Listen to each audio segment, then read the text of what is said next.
विश्व मानसिक स्वास्थ्य दिवस प्रतिवर्ष 10 अक्टूबर को मनाया जाता है। विश्व मानसिक स्वास्थ्य दिवस का समग्र उद्देश्य दुनिया भर में मानसिक स्वास्थ्य के मुद्दों के बारे में जागरूकता बढ़ाना और मानसिक स्वास्थ्य के समर्थन में प्रयास जुटाना है। ये दिन मानसिक स्वास्थ्य के मुद्दों पर काम करने वाले सभी हितधारकों को अपने काम के बारे में बात करने का अवसर प्रदान करता है और दुनिया भर के लोगों के लिए मानसिक स्वास्थ्य देखभाल को वास्तविकता बनाने के लिए और क्या करने की आवश्यकता है इसके बारे में बात करने का अवसर प्रदान करता है।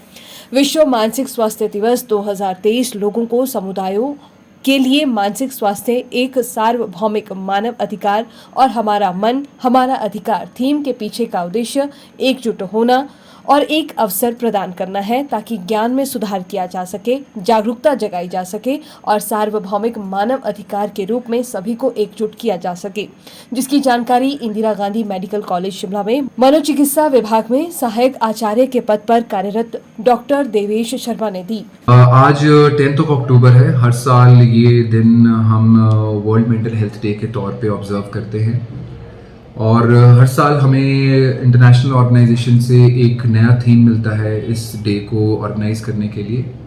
इस साल का थीम है mental health is a universal human right, जिसका मतलब ये है कि मानसिक स्वास्थ्य भी एक अधिकार है, मानव अधिकार है लोगों का, जो कि सबको मिलना चाहिए, हर एक एज ग्रुप को मिलना चाहिए और हर एक कम्युनिटी को मिलना चाहिए।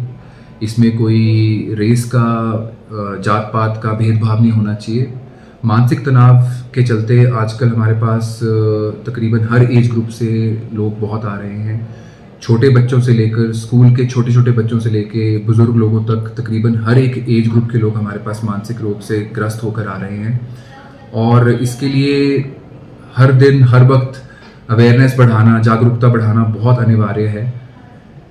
मेंटल हेल्थ से रिलेटेड, मानसिक बीमारियों से रिलेटेड जो स्टिग्मा है, जो ग्रंथियां हैं लोगों के मन में, जो शर्म है, जो लोग बात नहीं कर पाते हैं कि उनको मानसिक रोग हो रहा है या वो मानसिक तकलीफ से जूझ रहे हैं, उस चीज़ को हम लोगों को मिलकर हटाना है ताकि जैसे लोग आम बीमारी के लिए, सर दर्द के लिए या ज़ुकाम की बीमारी के लिए हॉस्पिटल आ जाते हैं, उसी तरह से लोग मानसिक तनाव के लिए भी हॉस्पिटल टाइम पर पहुँचें और बात करें। इसके लिए शर्म ना करें, इसे छुपाएं ना। तो ये एक बहुत ज़रूरी मैसेज है सारी जनता के लिए कि आप मदद लें, सलाह लें। अगर आप डॉक्टर के पास आने से डरते हैं, जैसे एक लोगों के मन में ये भी भ्रम है कि अगर मनोचिकित्सक के पास आएंगे, साइकियाट्रिस्ट के पास आएंगे तो हम लोग उनको एडिक्शन वाली दवाई दे देंगे, वो लाइफ लॉन्ग दवाई खाते रहेंगे, उनकी दवाई कभी छूटेगी नहीं। तो ये भी एक मिथ है, ऐसा नहीं होता। बहुत सारे मानसिक रोग खाली बात करके ठीक हो जाते हैं, काउंसलिंग से ठीक हो जाते हैं। काउंसलिंग से क्या, बात करके ही बहुत फ़र्क पड़ जाता है। अगर आपको ये पता लग जाए कि ये जो तनाव जिससे आप गुजर रहे हैं, जो मानसिक तनाव आप महसूस कर रहे हैं, वो एक आम बात है, एक आम बीमारी की तरह है जिसका इलाज किया जा सकता है, तो उससे जुड़ी हुई जो शर्म है, जो इनहिबिशन है या टैबू है, स्टिग्मा है, उसको अगर आप ओवरकम कर लें, लोग समझ जाएं इस बात को और बात करना शुरू कर दें अपने तनाव के बारे में, तो बहुत लोगों का तनाव तो ऐसे ही कम हो जाएगा। और आप काउंसलर से मिलें, मेंटल हेल्थ प्रोफेशनल जो भी है, आपके इंस्टीट्यूट में कोई है, अगर आपके स्कूल में काउंसलर हैं तो बच्चे अपने काउंसलर से बात करें, अपने स्कूल के टीचर से बात करें। अगर आप ऑफिस में हैं, आप किसी इंस्टीट्यूट में काम करते हैं, तो आप अपने ऑफिस में अपने सीनियर से, अपने सुपीरियर से बात करें, अपने कोलीग से बात करें। और इसी तरह से आप किसी भी इंस्टीट्यूट में हैं, और अगर आप घर पे हैं, अगर आप गृहिणी हैं, अगर आप घर पे रहती हैं, तो आप अपने रिश्तेदारों से बात करें, अपने दोस्तों से बात करें, अपने पड़ोसी से बात करें। पहला कदम यही है कि आप जब भी मानसिक तनाव से ग्रस्त हैं तो आप किसी से बात ज़रूर करें, क्योंकि वो आपका राइट है। मानसिक तनाव का इलाज करवाना आपका हक है। इसलिए जैसे इस साल की थीम है कि mental health is a universal human right. देखिए, मानसिक तनाव होने के कारण विभिन्न हैं। अब सोसाइटी के हिसाब से, समाज के हिसाब से, जैसे मानसिक तनाव भी बदल रहा है। करियर में लोगों को चैलेंज ज़्यादा है, सर्वाइवल के लिए, नौकरियों के लिए तलाश ज़्यादा है। पॉपुलेशन बढ़ने से रोज़गार भी कम हुआ है और कंपटीशन भी बहुत ज़्यादा बढ़ गया है। सोशल मीडिया में इंफॉर्मेशन का बहुत ओवरलोड हो गया है। बहुत जल्दी बहुत ज़्यादा चीज़ें सोशल मीडिया के थ्रू बच्चों को, यंगस्टर्स को पता लगती हैं। जो चीज़ उनके काम की भी नहीं है वो भी इंफॉर्मेशन वो गैदर कर लेते हैं। सारी इन्फॉर्मेशन जब इकट्ठा हो जाती है तो फिर उस इन्फॉर्मेशन में से काम की चीज़ निकालने की बजाय बहुत लोग केवल गलत इन्फॉर्मेशन ले लेते हैं। तो एक तो ये तनाव का कारण बन जाता है, जो सोशल मीडिया में एक्सेसिव इन्फॉर्मेशन का जो ओवरलोड हो गया है। दूसरा तनाव का कारण आपकी नौकरियों की समस्या जो यंगस्टर्स में है, नौकरियां टाइम पे ना मिल पाने की वजह से, या नौकरियों में या करियर में सेटबैक की वजह से लोगों को तनाव हो जाता है।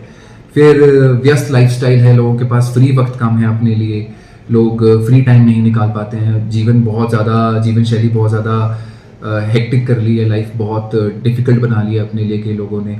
और इसके अलावा फिर मानसिक रोगों के कारण बायोलॉजिकल भी होते हैं, कि लोगों के शरीर में बीमारियों की वजह से मानसिक रोग हो जाता है, कि लोग क्रॉनिक बीमारियों की वजह से, जैसे डायबिटीज़, हाइपरटेंशन के मरीज़ क्रॉनिक बीमारियों की वजह से मानसिक रोग का शिकार हो जाते हैं।